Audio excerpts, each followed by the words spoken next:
మనిషి ఎంత మృగమవుతున్నాడు. కామ పిచ్చిలో కన్ను మిన్ను కానడం లేదు. సమాజం ఎటువైపు వెళుతోంది? మన చుట్టూనే మన పక్కనే కామాంధులు ఉన్నారని గుర్తించేదలా? చిన్నపిల్లలపై లైంగిక దాడి చేయాలని ముసలవాడికి ఎందుకు అనిపిస్తోంది? పిల్లలంటే దేవుళ్ళు, వారిని ముద్దు చెయ్యాలి, వారితో బంగారు క్షణాలను ఆనందమయంగా గడపాలి, వారి ఆలనా పాలన చూడాలి. వారికి లోకం పోకడ తెలియదు, సమాజంలోని చెడు అర్థం కాదు. అయినా నీచులు మారడం లేదు. ఇటు పోలీసులు సైతం కొన్నిసార్లు చిన్న ఘటన అనుకుని కౌన్సిలింగ్ ఇచ్చో హెచ్చరించో పంపేస్తున్నారు. కానీ ఆ తర్వాత అవే పెద్ద నేరాలుగా మారుతున్నాయి. పోలీసులు కూడా ఓ విషయం తెలుసుకోవాలి.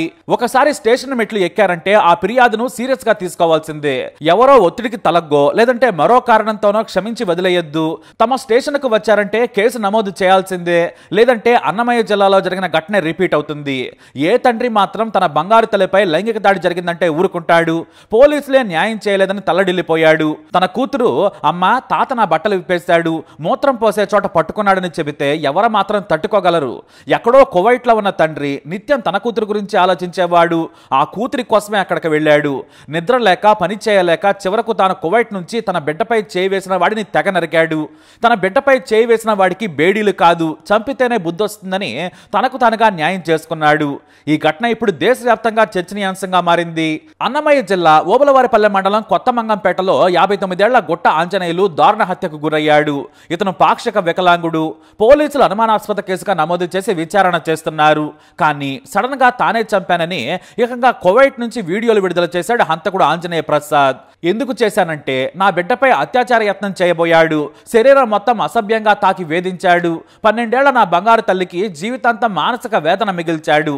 అందుకే చంపానని వీడియోలో చెప్పాడు. అంతేకాదు సాక్ష్యంగా తన కూతురు తల్లికి చెప్పిన మాటలు కూడా సోషల్ మీడియాలో పెట్టాడు. ఆ బంగారు తల్లి అమాయకపు మాటలు వింటుంటే అందరికీ కన్నీళ్లు వస్తున్నాయి.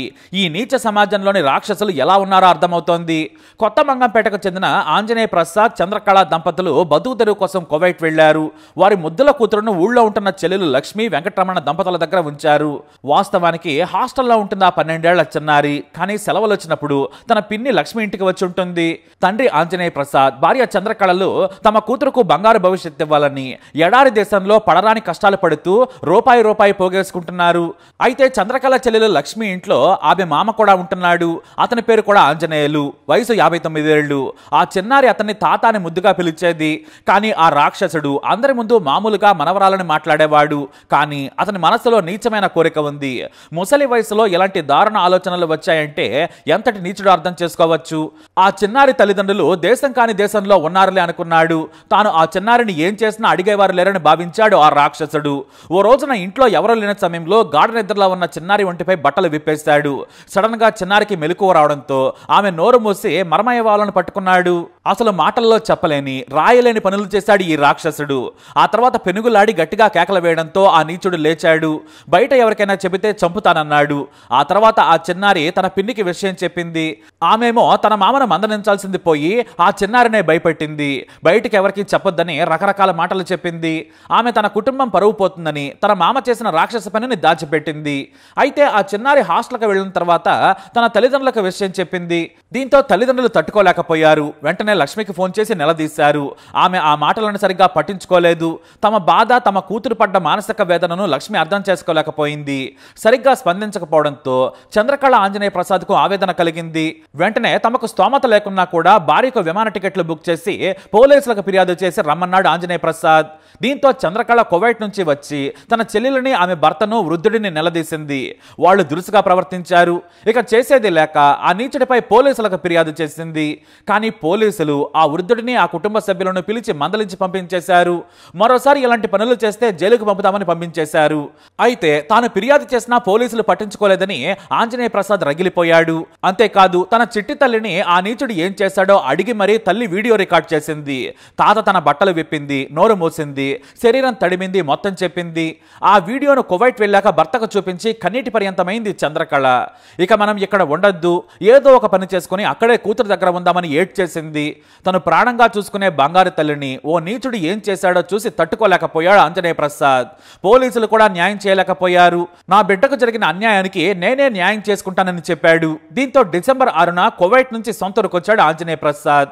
హత్య చేసి కువైట్ కి వెళ్లిపోవాలనుకున్నాడు. విమాన టికెట్లు ఎవ్వరికీ తెలియకుండా బుక్ చేసుకున్నాడు. అయితే ఆ వృద్ధుడు ఇంటి ముందు ఆవరణలో నిద్రిస్తాడని తెలుసు. అతని కొడుకు కోడలు ఇంట్లో పడుకుంటారు. దీంతో చంపడం తేలికని ఐరన్ రాడ్ ను సిద్ధం చేసుకున్నాడు. ఉదయం 3 గంటల సమయంలో ఎవరో చూడకుండా ఊరొచ్చి ఆంజనేయ ప్రసాద్ తన మరదల ఇంట్లోకి వెళ్ళాడు. వృద్ధుడైన ఆంజనేయులు బయట పడుకున్నాడు. గాఢ నిద్రలో ఉన్నాడు. మంచంపై పడుకుంది అతనా కాదా అని కన్ఫర్మ్ చేసుకున్నాడు. జాగ్రత్తగా పరిశీలించాడు.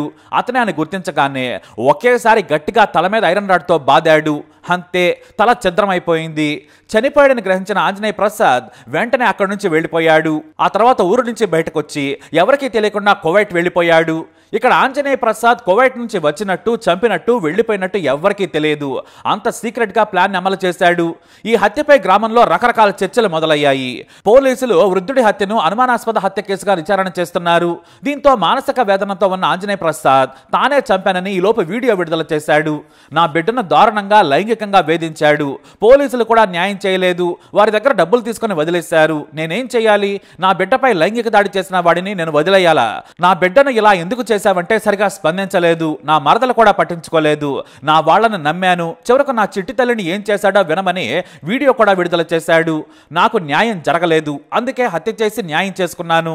ఇంతకంటే నా బిడ్డకు నేనేం చేయాలి? నా ఆవేదన ఎవరు అర్థం చేసుకుంటారని కన్నీటి పర్యంతమయ్యాడు ఆంజనేయ ప్రసాద్. అంతేకాదు, ఈ హత్యకు ఎవరూ బాధ్యులు కాదు. నేనే చంపాను. నేనే ఇప్పుడు లొంగిపోతున్నానని పోలీసులకు చెప్పాడు. ఆంజనేయ ప్రసాద్ యూట్యూబర్ కూడా. లక్షల్లో ఫాలోవర్స్ ఉన్నారు. వేర్వేరు అంశాలపై వీడియోలు చేస్తూ మంచి గుర్తింపు తెచ్చుకున్నాడు.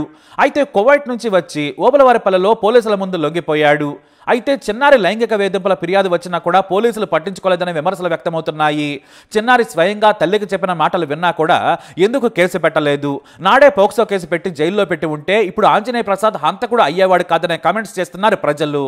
మరోవైపు ఏమాత్రం అనుమానం ఉన్నా కూడా వేధిస్తున్నాడని తెలిసినా ప్రివెంటివ్ కస్టడీలోకి నిందితులను తీసుకోవాలి. దారుణాలు జరగకుండా చూడాలని ఏపీ సీఎం చంద్రబాబు నాయుడు అధికారులకు ఆదేశాలు ఇచ్చారు. కానీ చిన్నారి విషయంలో ఆధారాలున్నా ఎందుకు వదిలేస్తారని విమర్శిస్తున్నారు ప్రజలు. అయితే ఆ చిన్నారి తండ్రి ఆరోపణలో నిజం లేదంటున్నారు ఎస్పీ.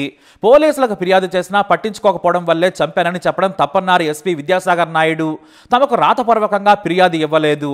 చిన్నారి తల్లి కేవలం మామగారిని హెచ్చరించాలని చెప్పారట. నిజంగా రాతపూర్వక ఫిర్యాదు ఇచ్చి ఉంటే కేసు నమోదు చేస్తాం, కానీ ఆమె చేయలేదు. అందుకే పోలీసులు వార్నింగ్ ఇచ్చి పంపించారని చెప్పారు ఆయన. అంతేకాదు, మృతుడు ఆ చిన్నారిని అసభ్యంగా తాకింది కూడా వాస్తవమే. అతను పాక్షిక వికలాంగుడు. హత్య చేసిన తర్వాత నిందితుడు ఆంజనేయ ప్రసాద్ సానుభూతి కోసం ప్రయత్నిస్తున్నాడని మీడియాకు చెప్పారు ఎస్పీ. అయితే పోక్సో కేసుల్లో తల్లి ఫిర్యాదు చేసినప్పుడు పూర్తి స్థాయిలో విచారణ చేయాలి. మరి కేవలం చిన్నారి తల్లి చెప్పినట్లు విచారణ చేస్తారా? నిందితుడిని వదిలేస్తారా? ఇలానే చేస్తే మరో నేరం చేయడానికి గ్యారంటీ ఏంటి? పోలీస్ మెట్లు ఎక్కినప్పుడు నేరం జరిగింది అని గుర్తించినప్పుడు చర్యలు తీసుకోవాలి కదా అని ప్రజలు ప్రశ్నిస్తున్నారు. అయితే విచారణ అనంతరం పూర్తి వివరాలు తెలుస్తాయని విచారణ అధికారులు అంటున్నారు. ఈ ఘటనలో పోలీసులకు కూడా క్లియర్ గా అర్థమైంది. ఇక నుంచి ఏ కేసు స్టేషన్ కు వచ్చినా సరే, మరీ ముఖ్యంగా చిన్నారులు, మహిళలపై లైంగిక దాడి కేసులపై ఎఫ్ఐఆర్ నమోదు చేసి జైలు పంపాల్సిందేనని ఉన్నతాధికారులు ఇప్పటికే ఆదేశాలు ఇచ్చినట్లు తెలుస్తోంది. ఎందుకంటే ఏపీలో వరుస లైంగిక దాడులు, ప్రేమ దాడులు పెరిగిపోయాయి. మరి పోలీసులు కూడా కఠినంగా ఉండాల్సిన అవసరం ఉంది. ఏదేమైనా తన కూతురిపై దాడి చేసిన వాడిని హత్య చేసిన ఆంజనేయ ప్రసాద్ చర్యపై దేశవ్యాప్తంగా ఇప్పుడు చర్చ జరుగుతోంది. కామాంధులకు ఇదే సరైన శిక్ష. మరొకడు చిన్నారులపై చేయి వేయాలంటే ఆ చిన్నారి తండ్రి ముందు గుర్తుకు రావాలి. బిడ్డపై చేయి వేస్తే ఏ తండ్రి ఊరుకోడనే హెచ్చరికలు వెళ్లాయని కొంతమంది కితాబిస్తున్నారు. అయితే హత్యతో చట్టాన్ని చేతుల్లోకి తీసుకుని తానేం సాధించాడు? తన కూతురు అతని గురించి ఏమనుకుంటోంది? తన తండ్రి హంతకుడు అనుకుంటోంది. ఈ ఘటనతో ఆ సంఘటన ఆమె మనసులో జీవితాంతం నాటుకుపోతుంది. ఒకవేళ హత్య చేయకుంటే ఆ చిన్నారి మనసు మరిచిపోయేదేమో. పోలీసులకు తానే వచ్చి ఫిర్యాదు చేయడమో, లేదంటే కువైట్ నుంచే సీఎం కో లేదా నారా లోకేష్ కో, పవన్ కళ్యాణ్ కో ఫిర్యాదు చేసి ఉన్నా కూడా పోలీసులు చర్యలు తీసుకునేవారు. ఇది దుందుడుకు చర్య. ఇలా హత్యలు చేసుకుంటూ వెళ్తే సమాజంలో శాంతి ఉండదంటున్నారు పోలీసు ఉన్నతాధికారులు. మరి మీరేమంటారు? మీ అభిప్రాయాన్ని కమెంట్ ద్వారా తెలియజేయండి. ఈ వీడియోపై అప్డేట్స్ కోసం మా ఛానల్ ఫాలో అవ్వండి. అలాగే తప్పకుండా సబ్స్క్రైబ్ చేసుకోండి. నేను ఇతన్ని చంపేదానికి కారణం ఏంటి? మా కూతురు మంచంలో పనుకోండి. ఈ మనిషి అన్నమాట. ఈ మనిషి ఏం చేశాడంటే, మా కూతురు నిద్రమత్తులో ఉంది కదా అని బట్టలు తీసేసి బలాత్కారం చేసి నోరు మూసిపెట్టి బలాత్కారం చేసి, ఒకవేళ అరిస్తే నోరు మూసిపెట్టి ఒకవేళ ఎంత పనైనా చేద్దాము చంపేసేదానికైనా కానీ అంటే ఆ ఆలోచనతోనే బలాత్కారం చేసి చంపేసేదానికైతే ఈ మనిషి అయితే చూసినాడు. ముందుగానే నా కూతురు నిద్ర మత్తులో ఉంది. అందులో మళ్ళీ నోరు మూసిపెట్టేసినాడు, బట్టలు తీసేసినాడు. నోరు మూసిపెట్టే తల్లికి ఊపిరాడకుండా భయపడిపోయింది అనమాట. ఇంటికి పంపించిన, బిడ్డను తీసుకురాపో మన స్వాధీనంలో పెట్టుకున్నాం, మనం చూసుకున్నాము అనేది. ఆమెని నా బిడ్డను నా భార్య చిన్నగా అడగడం వల్ల నా కూతురు చెప్పేసింది, అమ్మా మనము చట్టపరంగా వెళ్దాం, ఓకే, ఓగులు